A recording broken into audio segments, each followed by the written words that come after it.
Good weekend, all. Ira Epstein, and here we are with your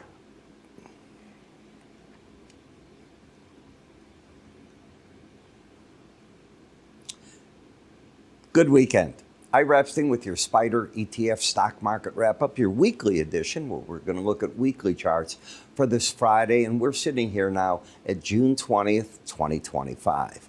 Well, most of the indices, a very mixed bag today. The market's still dealing with the news that's going on with tariffs. Where are we on them? June 12th, I believe, was the day that President Trump said that within 2 weeks he would announce what the tariffs are going to be on countries we don't have deals with. We have deals with one country. You haven't heard any other deals. I haven't. Maybe you're hearing things I don't know about. So he's going to have to make an arbitrary number. I think that what he's going to look at is a guess for everybody, but it's probably what their proposal was and how close to something he'd accept to keep them at a minimum number. Again, I don't know what a minimum number is. We know it's not going to be under 10%. He's giving that to everybody across the board. So it's going to be a higher number. What does it mean? How do you deal with that? How do you plan for it?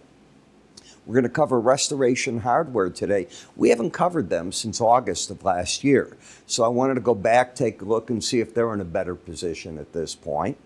We can see Amazon down a little bit today. You got OIH was a little lower, and that's interesting too. The European delegations today in Geneva met with the Iranian delegation. And again, all I ever hear from Iran, well, they were courteous, we made some headway, we'll meet again soon. Folks, what's to meet about? You can't have uranium enrichment. So it's a drag out, and anything other than that is nonsense. It is not going to be allowed that this country can do in uranium enrichment. They can give it all up. They can get it on a commercial basis to do what they have to for their small reactors, anything that they need like that. They're not going to be allowed to have a bomb. If you believe that, you're in a cellar somewhere. It isn't going to happen. Does it mean that the U.S. might have to go in? It does. Does it mean that the whole world isn't going to go full press on Iran? Give it up. Let us supply you what you need, but you can't do that. I think that's what you're looking at, but we're running out of time because everyone knows that all they do is keep day by day hoping that they can get further along. You'll wake up one morning, God forbid, and they have a nuclear device go off in their desert somewhere to show they've got it. The game has just changed if that's it. So you're going to get more of this. The president was asked today, on the 2-week period, he said, I didn't say it had to be 2 weeks. It could be shorter. I could decide at any time to move within that 2-week period. So we will see just how this all goes. In terms of news, you've got some stuff coming up. This is what you have to start focusing on now. We've got S&P Global Group with the preliminary June manufacturing sector PMI. We're going to get the PMIs. You want to look at them really hard. We're already at the 20th. We're going to get labor reports soon as to how they're going to come. So you want to start concentrating big time on, are we seeing yet the tariff inflation show up in any manner? As you saw, different amounts of Fed speak, as I call it, went on today. You had Barkin talking, Kugler was speaking, Kugler daily. So I'm thinking of all the names that were out there.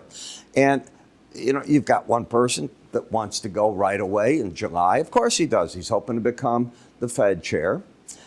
Daly was very honest. She needs more data. Where's the inflation? Are we going to get it from tariffs or not?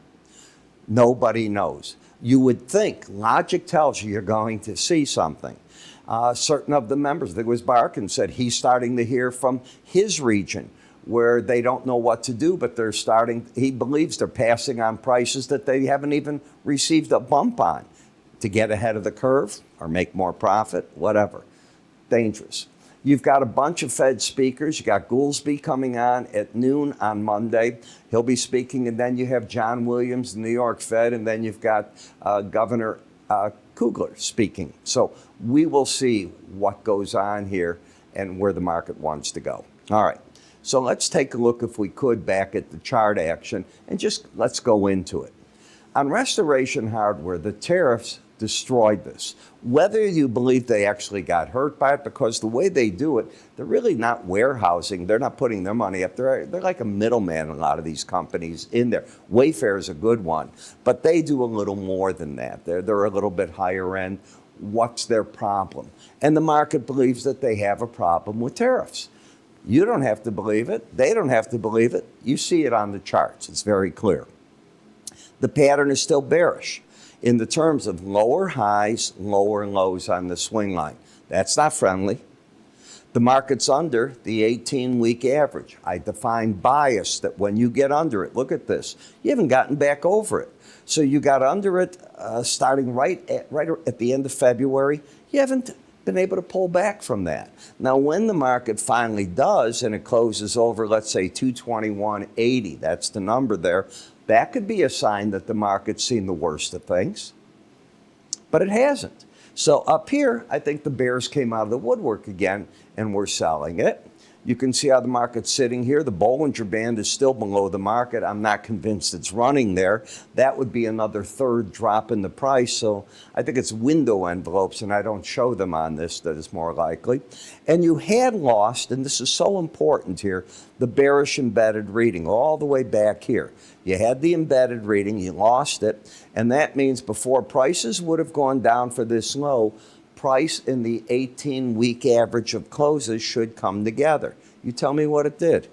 Did it last week. So it's hit its target. Now, are you going to set in again and get under 166.15 to attempt another leg to the downside? Broadcom, overbought, drifting against the Bollinger Band. I don't think you're getting new money rushing into it. Netflix. All I keep hearing is everybody talking now that this market's on its way to 1250, then 1300, going to keep going forever. Okay. On this market, you have an embedded reading. These breaks, I believe, are being bought. Traders will come out if the red closes under 79, in my opinion. And the target is the 13 and a quarter area. You can see that. Eli Lilly. We keep coming up to and failing right here at this moving average, but the market's been able to thrust down more than up. Now, the trap happens if the market can get over 8 and a quarter, close over the 803 area right now, wherever the 18-week average is, because at that point you're over everything and the market turns bullish again. Then you have price back into a bullish bias. It's over the 18-week, the 100 and the 200-week, and momentum likely pointing up at that point. Hasn't done it. You're always looking for what it might do. So far, all it's done is come back to the resistance number of the 18-week and support at the 100 on the break. Home Depot's still in trouble. I don't see this market coming out of this just yet. It would, if it wants to continue breaking 338.20, that whole zone, another $11 lower roughly, could be where it's going. Even if you got over the last rally high of this arrow that I'm pointing to, you wouldn't have an uptrend. You'd have a lower low, higher high. Not friendly, that. Uber's going to be doing this.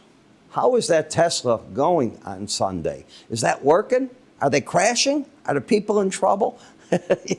Everybody's going to be looking to see what goes on. Supposedly the test is going to happen on Sunday. They've taken reservations from VIP people that will go into the car without a driver, and it's going to drive them around some circuit or some area that they have marked off in the city of Boston, and we'll hear how this is all going. I don't blame them. Be very, very careful. I hope you remember when Waymo first came out. It was the same thing. But the pattern here, what is it? Difficult. You've got the higher lows, but you have lower highs. So to get this market friendly again, to say another leg might be in front of us, you got to get over this 88.38 level. And you are overbought, so I don't think you're going to get people, traders that watch momentum necessarily running in and saying, I got to buy it here. ET, still bullish overall, held on the 18-week. The daily chart was one of these that broke a recent low. The weekly chart has held it. The weekly chart was the better play than the daily chart from the looks of it. But when I was telling people to do things in it, I said, I think it's worth a 15 cent, not a 50 cent risk. And because it is an inexpensive stock stuck in an area. You're bullish still, at least I am, with the bullish embedded reading in XLI with higher lows and higher highs. These pullbacks are still ones that I think are getting bought. On the energy sector, now you're up to the 100-week average. Markets on the first test of an average like that often have a problem. Obviously, if we saw that the Strait of Hormuz was going crazy, well, this, with the refineries and the profits that could be made at the higher prices, they'd be doing fine. We're all waiting to see what's going to happen. In the dollar, I remain very much in the bear camp. The futures look a lot worse than this. The futures are still pointing to a lot lower prices. This market's gone into a slight stall.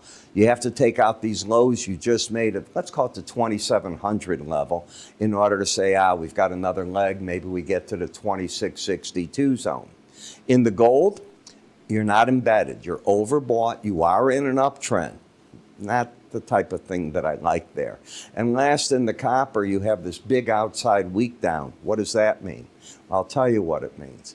It means you take my course to learn what that means. It's staring you in the face. And it's my outside day course. Now, I say day because really the day charts are where I really glean all the information. But a chart's a chart, whether it's a weekly or daily, it's the same identical concept. A chart for futures is the same way that I treat a chart for Amazon. The same thing that I would do for a SPDR, an ETF. A chart is a chart. 9 videos, I walk you through. They come on the chart. How do you look at it? The bullish condition, the bearish condition, the continuation, and the end of a trend. So there's different ways that you're going to look at it. And then with it, you get this charting software so you can follow what I do as I do it. And in addition, you get access for 2 weeks to my morning subscriber and the morning ETF video. It's not expensive at all. Go to iraepstein.com, the word courses right at the top. There's icons right up here. Give them a click, and I'll see you in those courses. I'm Ira. You have yourself a great weekend. I hope you watch the other videos, and I'll see you all Monday morning. Take care.